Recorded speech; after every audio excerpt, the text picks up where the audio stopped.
YouTube पे कुछ संस्कारों की बात चल रही है। आजकल क्या बन रहा है वीडियो आप लोग भी देख रहे हैं। ये कपड़ा खोल दो, ये कपड़ा खोल दो, ये कपड़ा खोल दो, वीडियो बनाओ, शॉर्ट वीडियो खूब वायरल हो रहे हैं। उनके लाइक सब्सक्राइब मत पूछिए, रोज बढ़ रहे हैं। लाइक तो 40,000 42,000 और सब्सक्राइबर 10,000 5,000 डेली बढ़ रहे हैं। बताइए, नया युवा ही कर रहे हैं ना। लड़की को ऐसे वीडियो बनाएगी तो उसको लाइक नहीं करेगा, लेकिन लड़का लोग लाइक कर रहे हैं।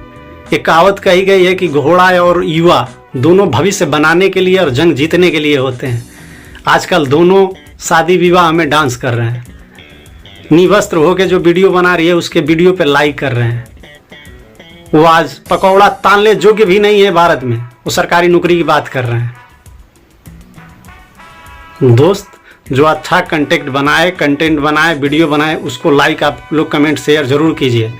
और गलत को सपोर्ट नहीं करना चाहिए। कोई भी हो, सोचना चाहिए अगर हमारे ही घर की बहू बेटी या लड़की कोई भी वीडियो बनाए उसको हम क्या करेंगे, गलत मानेंगे। दूसरा को कोई बनाएगा तो उसको हम सपोर्ट करेंगे? नहीं करना चाहिए किसी को। चलिए, इसी बात के लिए अपना बात हम विराम करते हैं। जय हिंद जय भारत करके, और गलत सही का परख कीजिए दोस्त। चलिए, सबको राम राम।